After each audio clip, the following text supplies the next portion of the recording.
biasa, kita akan memulai pembelajaran kita dengan melaksanakan ibadah singkat. Kepada petugas, saya persilakan.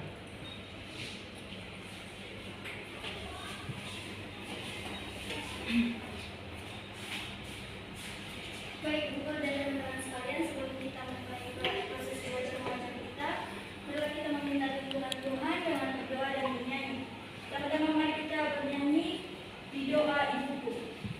Di waktuku masih kecil, tiga ya. Di waktuku masih kecil, gembira dan senang, tiada duga ku kenal, tak kunjung mengenal di sore hari yang sepi.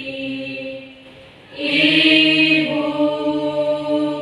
berteduh, sujud berdoa, ku dengar namaku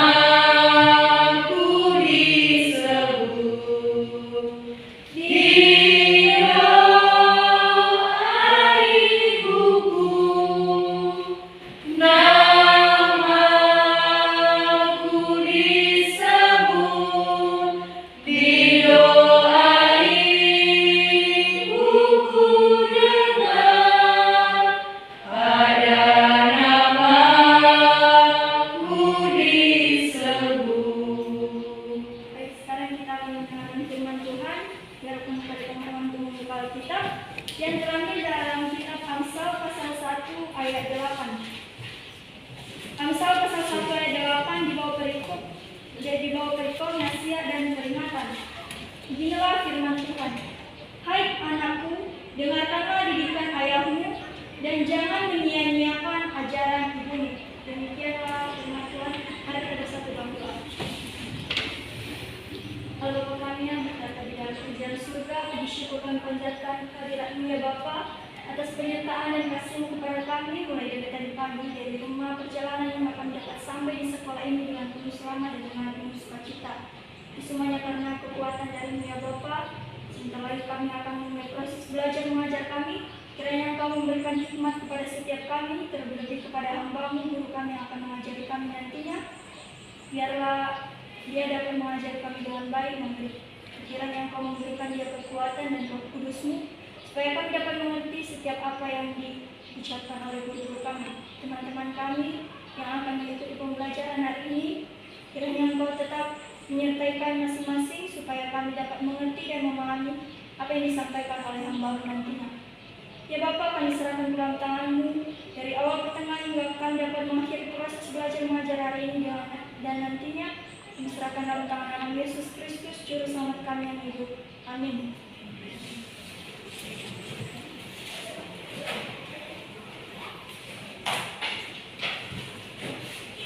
Baik, terima kasih untuk ibadah kita pada pagi ini. Saya mau menyapa kita semua sekali lagi. Shalom. Shalom.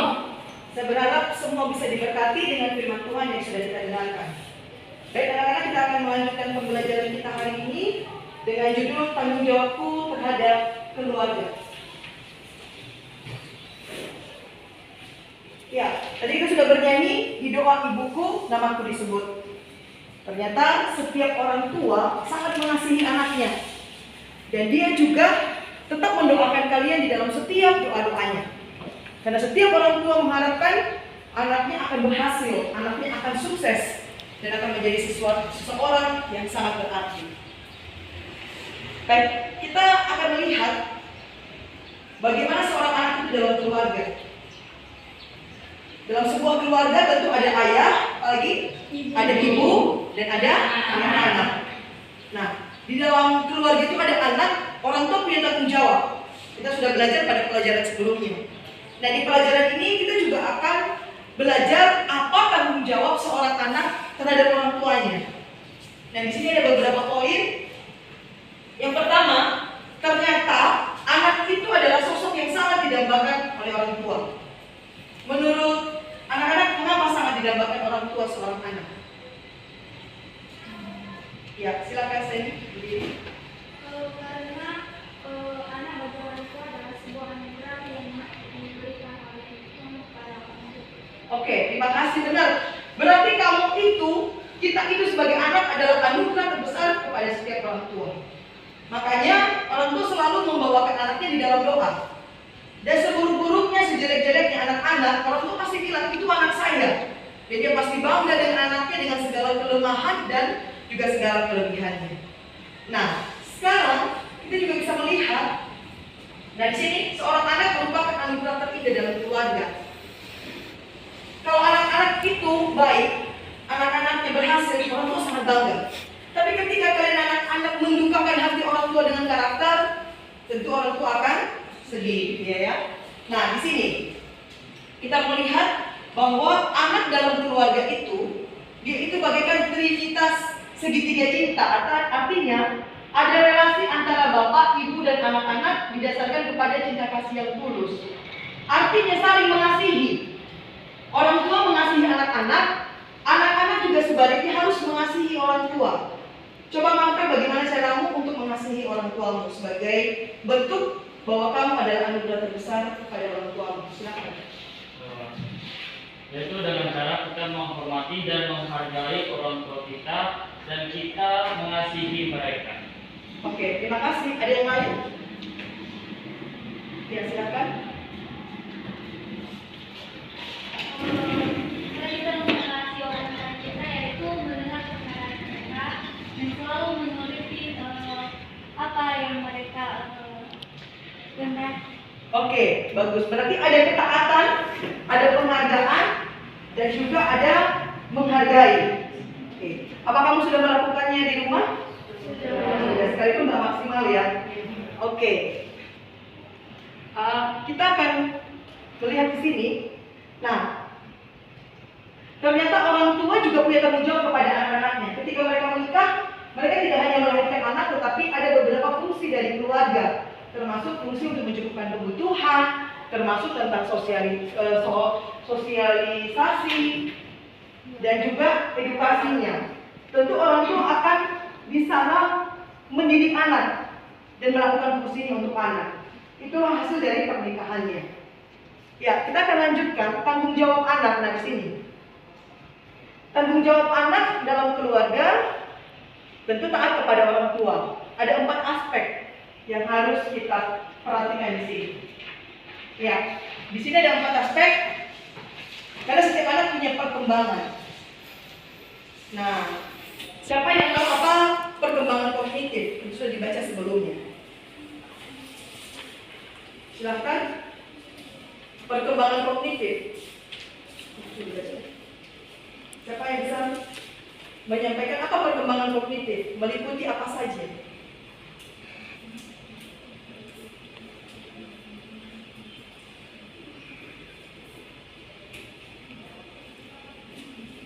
Ya, silakan. Meliputi apa saja? Jadi perkembangan kognitif itu meliputi tentang kematangan intelek, di mana kita sudah bisa berpikir jauh dari pemikiran kita sendiri. Kita sudah mulai muncul ide-ide baru, tidak hanya berpatokan pada diri kita sendiri atau kita meniru orang lain, tetapi kita bisa memunculkan dari diri kita sendiri. Oke, berarti berhubungan dengan pengetahuan.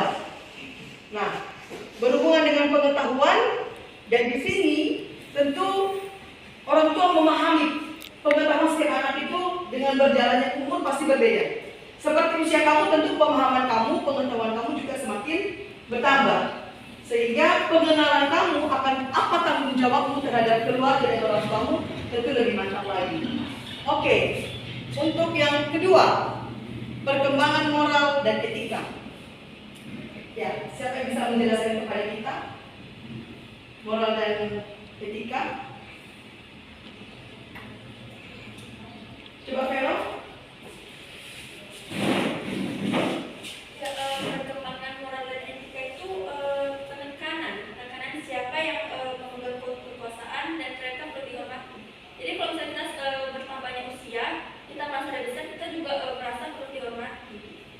Ya, terima kasih. Nah itu, dengan pengetahuan itu dia tahu, oh saya kakak, kamu adik, sehingga ada saling menghormati. ada saling menghargai satu dengan yang lain, sehingga ketika memanggil tidak manggil nama lagi. Tapi misalnya Kak Agnes, Bang Marvel tidak pakai Marvel saja. Itu ada perkembangan juga di situ. Seiring usia dia semakin paham. Kalau anak yang kecil biasanya masih belum paham, dia suka nyebut-nyebut nama aja. Nah itu perkembangan lagi. Oke, kita lanjut. Perkembangan yang berikutnya adalah perkembangan iman. Perkembangan iman. Silahkan. Ya, silahkan. Nah, tentang perkembangan iman ini bagaimana kita bisa meyakini Tuhan di dalam hidup kita seperti ini. Tertulis pada Ibrani pasal 11 ayat 1, iman adalah dasar dari segala sesuatu yang kita harapkan dan bukti dari segala sesuatu yang tidak kita lihat. Oke. Oke. Jadi perkembangan iman. Jadi seiring itu juga orang itu bisa melihat bagaimana perkembangan iman seorang anak. Dulu mungkin kamu cuma taunya doa makan. Ketakutan juga doanya doa makan. Terus misalnya kamu sakit, taunya doa makan karena itu yang sering didoakan. Ya Tuhan, berkatilah makanan dan minuman kami. Ya ya. Nah, seperti ilustrasi waktu ada seorang anak ketemu dengan harimau di tengah hutan, lalu karena dia sangat ketakutan, dia tidak tahu doa apa-apa, dia ngomong apa ketika ada harimau di depannya. Ya Tuhan, berkatilah makanan dan minuman kami. Tapi suaranya besar lantang. Kenapa? Karena dia ketakutan. Lalu si harimau berpikir, wah, anak ini bukan sembarang anak. Dia masih kecil, dia mau makan saya. Akhirnya si harimau tadi pergi. Ini mungkin hanya ilustrasi, tetapi itu artinya apa? Iman seorang anak kecil itu justru bisa kuat dan menyelamatkannya dia. Nah begitu, berarti seperti kamu sudah bisa membedakan. Kalau mendoakan orang tua, aku ngomong apa? Kalau lagi susah, sakit, ada masalah, doanya apa? Oke. Sampai di sini dulu, ada yang mau ditanyakan? Tidak, masih paham? Oke, lanjut. Taat kepada perintah Tuhan, menghormati orang tua. Nah kita baca sama-sama ini ya, 1, 2, 3. Hormatilah ayah dan ibumu, supaya lanjut umurmu di tanah yang diberikan Tuhan Allahmu kepadamu. Oke, hormat berarti kita bersikap santun. Bersikap santun bagaimana maksudnya? Kita berkata santun dan juga bersikap santun. Nah kalau misalnya kita lewat, tentu kita bilang permisi. Terus kalau misalnya kita mau berbicara, tentu kita berbeda ya. Berbicara dengan teman, dengan berbicara kepada orang tua. Berbicara kepada adik, kepada abang, kepada orang tua. Nah tapi tidak menutup kemungkinan ada juga yang dia bicara sama orang tuanya sama seperti kalau dia marah sama temannya. Kalau ketika dia disuruh, dia bisa marah. Misalnya ditanya, Ani di sini, lalu dia ngomong apa? Iya, tunggu dulu. Lagi ada kerja aku ini, jangan ganggu, saya lagi membaca. Sehingga apa kata seperti itu dikatakan santun? Tidak. Nah, jadi kita harus hindari itu. Oke, berikutnya. Bertanggung jawab memelihara kelangsungan hidup orang tua. Apa artinya kelangsungan hidup orang tua? Artinya mungkin tidak sekarang. Kapan? Nanti kalau sudah besar, mereka sudah tua ya. Kalau sudah tua itu tanggung jawab siapa? Anak ya. Tapi ada pernah cerita di Jepang kan, setiap orang tua yang sudah tidak berguna dibuang ke hutan karena dianggap menyusahkan. Lalu seorang anak membuang ibunya dan di tengah jalan, singkat cerita ibunya tetap memuntahkan ranting-ranting. Dan ketika dia ditinggalkan di hutan, lalu dia berkata apa ketika berpisah kepada anaknya? Anakku, saya tahu kamu berat meninggalkan saya. Iya bu, saya berat sekali. Tapi bagaimana ini peraturan? Dan saya juga sibuk tidak sempat mengurus ibu. Pulanglah tidak apa-apa. Nanti kalau kamu pulang lihat ada ranting-ranting yang saya jatuhkan di jalan. Ikutilah itu, karena kita sudah masuk terlalu dalam dan kamu tidak pernah kesini dan kamu pasti tersesat. Saya tidak mau terjadi apa-apa dengan kamu, biarlah saya yang ada di sini. Lalu ketika mendengar itu si anak menangis dan dia akhirnya tidak mau meninggalkan ibunya, lalu dia membawa kembali ibunya dan memelihara ibunya sebagaimana mestinya. Sehingga lambat laun kebiasaan itu kalau masalah di Jepang itu tidak terjadi lagi. Sehingga orang tua wajib dipelihara. Apa pantas orang tua ketika tua kita buang di panti jompo atau kita titip? Tidak. Tapi seringnya orang tua bisa ngurus anak 10 atau 5. Tapi kenapa anak yang 5 tidak bisa mengurus orang tua yang 2 atau hanya 1? Iya ya, terkadang mereka bilang, "Ayo repot kali kami nih, tinggal sama abang." Si abang bilang, "Tinggal sama kamu adek, kami juga punya pekerjaan." Kenapa ketika kita masih kecil, orang tuh tidak bilang begini, "Kutitip sama tetangga sains nomor 1, kutitip di panti asuhan nomor 2." Tidak ya, semua digendong, satu di belakang, satu di depan, satu dipegang, semua orang tua mampu. Itulah naifnya seorang anak yang kadang-kadang tidak bertanggung jawab kepada orang tuanya. Itulah penjelasan nomor 2. Oke, menghargai dan mengakui kewibawaan orang tua. Siapa yang bisa memberikan pendapat tentang ini? Ya, Rahel. Menghargai dan mengakui kewibawaan orang tua ini maksudnya kita mengakui kalau orang tua itu dititipkan Tuhan untuk menjadi pendidik bagi kita. Jadi kita juga bisa menjadikan mereka role model dalam hidup kita ke depan. Oke, bagus. Ada yang lain lagi? Ada lagi yang lain? Silakan. Silakan. Menghargai dan mengakui kewibawaan orang tua ini artinya ketika ada teman-teman yang mengejek orang tua kita, berarti kita harus bisa menegur mereka, karena itu berarti mereka sudah melecehkan nama orang tua kita. Bahkan kadang juga seorang anak malu mengakui profesi orang tuanya karena profesi orang tuanya rendah. Jadi tidak boleh ya. Di sini kita diajari untuk menghargai dan mengakui kewibawaan orang tua. Oke, bagus. Ada lagi loh. Kalau kamu sering membuat orang tua kamu dipanggil ke sekolah, bukan karena prestasi, tapi karena perilaku yang buruk, misalnya berantem, misalnya menyontek, menurut kamu apakah wibawa orang tua sudah kamu jaga sebagai bentuk tanggung jawab loh? Tidak. Jadi seharusnya tanggung jawab kita membuat mereka bangga. Oke, baik dan prestasi juga karakter. Oke, dari yang kita sampaikan ini, silakan boleh saya izinkan untuk bertanya 2 orang. Apa saja yang ditanya berhubungan dengan ini? Apakah bentuk kasus atau dari hal di atas ini?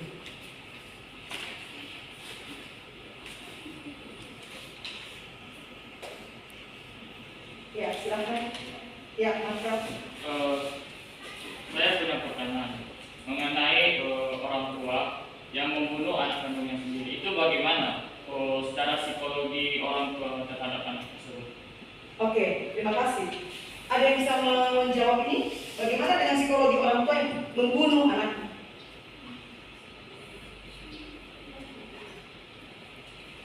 Ya, oke. Saya bisa menjawab.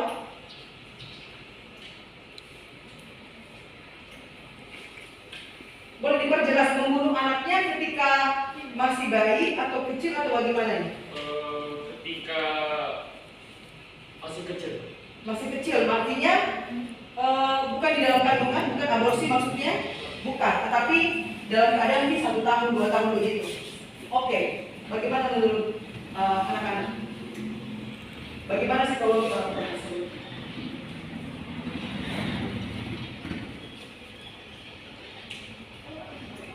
Ya, silahkan. Saya mau beri pendapat.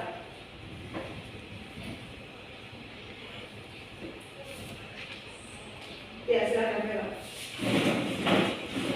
Jadi kalau menurut saya psikologi orang tua itu yang membunuh anaknya itu mungkin dia tuh di saat itu dia sedang depresi. Ya. Mungkin itu karena banyak masalah atau karena anaknya rewel. Itu ya mungkin itu juga kendalanya. Makanya dia nggak sanggup. Habis itu mungkin dia banyak kerjaan, banyak masalah di dalam hidupnya. Makanya dia kayak anak ini tuh kayak pembawa sial. Jadi dia ini dengan memutuskan untuk membunuh anak itu untuk mengurangi beban pikirannya. Misalnya gitu, tapi itu udah pasti salah kan Bu? Karena itu membunuh anaknya sendiri. Ya. Karena itu kan anak itu kan dia yang meminta. Kalau misalnya udah menikah dia meminta.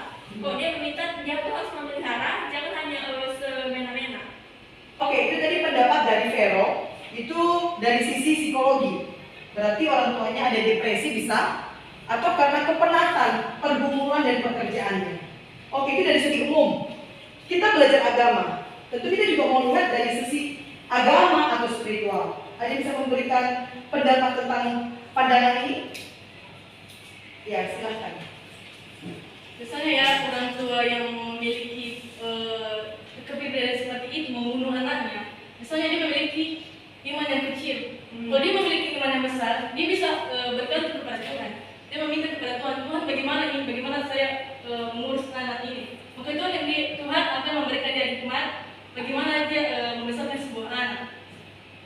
Oke, terima kasih. Berarti dia memiliki iman itu, ya artinya bukan iman yang teguh, bukan iman yang kuat ya. Ternyata dia tidak mengandalkan Tuhan dalam masalahnya.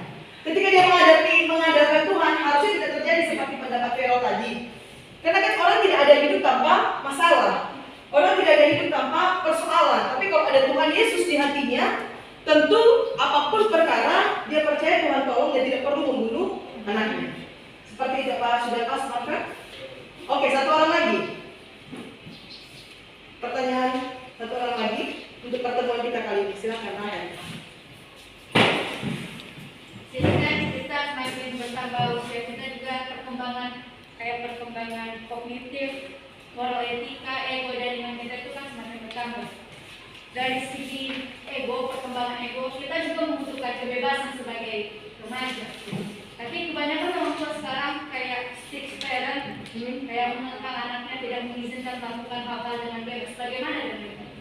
Oke, ini suara hati remaja ya, suara hati anak mewakili. Oke, sekalipun mewakili, mungkin ada di antara kalian yang bijaksana juga bisa memberikan pendapat. Ya, silakan.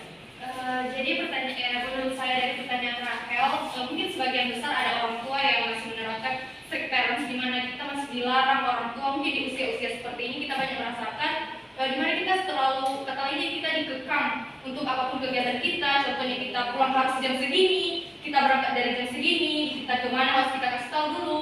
Mungkin kita sebagai remaja merasa kami udah gede loh bu, kami masih diatur-atur gini. Pasti kita ada pemikiran seperti itu.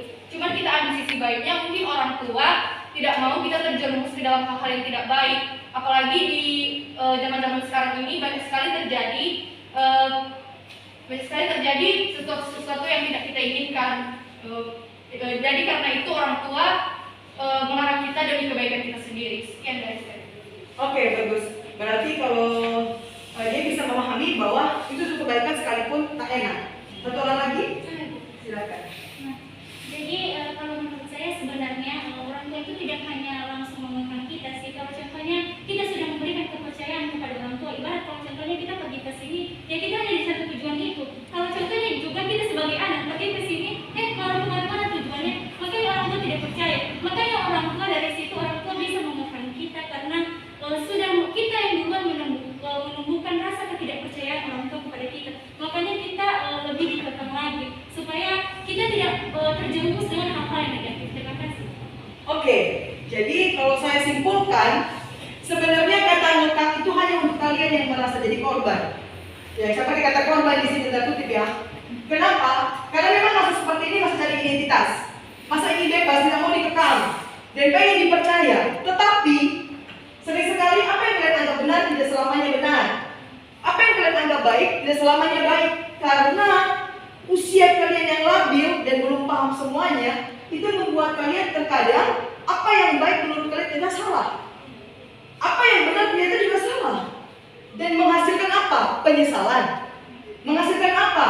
Kesedihan, menghasilkan apa? Kegagalan dan kehancuran.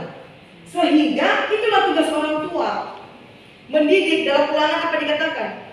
Nasihatilah, ulang-ulangilah kepada anakku, berikan dia nasihat, tunjukkan dia kepada jalan ketika kamu duduk, ketika kamu berdiri, ketika kamu bangun. Artinya apa? Continue terus diberikan kepada anak. Nah, memang berat, tetapi seorang anak yang bijak dan baik, ini apa tadi yang kita sebutkan dari tanggung jawab kita? Salah satunya taat. Itu tanggung jawab kita. Sehingga apa yang terjadi bukan berarti kita taat, berarti kita tidak boleh bicara, boleh. Tapi ada hal-hal yang memang kita harus dengar. Karena usia kita yang sangat muda, masih cepat labil, cepat tergoda dengan hal-hal yang indah, sementara orang tua sudah pernah melewatinya. Dia tentu tidak akan berbicara itu kalau dia tidak pernah melewati berdasarkan pengalamannya. Nah, untuk itu bagi kamu yang mungkin merasa selama ini agak dikekang orang tua, merasa tak enak, coba belajar berdamai dengan keadaan itu sehingga kamu tidak menjadi anak-anak yang membangkang. Itu yang terjadi di kota besar. Narkoba, pergaulan bebas, macam-macam karena merasa tidak dihargai. Dan mungkin juga orang tua, kalau kita di Nias ini masih orang tua masih memperhatikan ya. Dia marah masih memperhatikan, tapi kalau yang di seberang mungkin hanya marah saja, tetapi mereka tidak ada di rumah. Orang tua kalian masih di rumah banyak waktunya ya, itu karena Nias. Oke, untuk pertemuan kita hari ini kita cukupkan sampai di sini. Kita akan melanjutkan pertemuan ke depan, tetapi dengan satu catatan, ada penugasan yang akan saya berikan untuk bisa dikerjakan atau saya tagih untuk minggu depan. Tugasnya adalah selama 1 minggu ini nanti kita akan ketemu minggu depan ya. Kita akan melanjutkan pembelajaran ini. Tugasmu adalah selama 1 minggu ini coba kamu pikirkan dan kerjakan apa yang bisa kamu lakukan selama 1 minggu ini yang merupakan tanggung jawabmu sebagai anak kepada orang tua di dalam keluarga. Nah, seperti itu ya. Kita saja, ya. Nah, saya mau kasih penjelasan begini. Coba kamu daftarkan, apa kira-kira yang kamu akan lakukan dalam 1 minggu ini? Apakah yang sudah biasa atau yang mungkin baru kamu pikirkan setelah kita belajar ini? Lalu lihat, ketika kamu melakukan ini, bagaimana tingkat keberhasilannya? Apakah kamu merasakan berhasil kamu melakukannya? Dan apa respon balik dari keluarga atau orang tua? Atau gagal? Dari mana sisi gagalnya? Apakah kamu yang tidak bisa berkomitmen?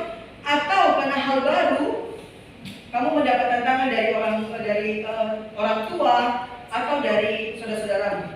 Itu tugas untuk minggu depan, dan saya minta nanti minggu depan kita bisa mempresentasikannya ke depan satu-satu untuk menjelaskan apa yang sudah dilakukannya dan bagaimana hasil dari apa yang dilakukannya sebagai bentuk tanggung jawab kita terhadap orang tua. Tidak menunggu kita punya uang dulu, tidak menunggu kita kaya, tidak menunggu kita kerja, tapi dari sekarang kita sudah memulai tanggung jawab kita kepada orang tua, termasuk dengan belajar sungguh-sungguh, sekolah sungguh-sungguh, dan taat kepada orang tua. Demikian, Tuhan Yesus memberkati kita semua. Sampai ketemu minggu depan, dan kita akan tutup pertemuan ini dengan doa. Ada yang mau didoakan? Tidak ada. Saya akan berdoa, dan minggu depan yang akan memimpin kita untuk ibadah adalah Ridoni, dan untuk kedepannya kita akan melanjutkan juga dengan pembelajaran seperti ini, masih dalam pembelajaran tanggung jawab pun dalam keluarga. Demikian, mari kita berdoa. Terima kasih Tuhan untuk pertolongan-Mu. Kami boleh melaksanakan KBR kami hari ini dalam menjelaskan apa yang menjadi tanggung jawab anak-anak dalam keluarga. Biarlah mereka boleh berhikmat dan semakin berhikmat dan menjadi anak yang baik dan berkenan kepada-Mu, mengasihi, menghargai orang tua, terlebih Tuhan Yesus. Penugasan yang sudah kami berikan dan akan diaplikasikan selama 1 minggu ini, biarlah sungguh boleh menjadi berkat dan bermanfaat. Dan setiap anak-anak akan terus bertumbuh menjadi anak-anak yang berkenan kepada-Mu. Kami akan menyelesaikan KBM kami dan melanjutkan pembelajaran yang lain. Kami percaya Tuhan berkati anak-anak, juga memberkati para guru yang akan mengajar, dan mengizinkan kami pada minggu yang akan datang akan melanjutkan pembelajaran ini. Terima kasih Tuhan Yesus. Di dalam nama-Mu kami sudah mengucap syukur. Mari kita berdoa bersama-sama. Bapa kami yang di surga, dikuduskanlah namamu.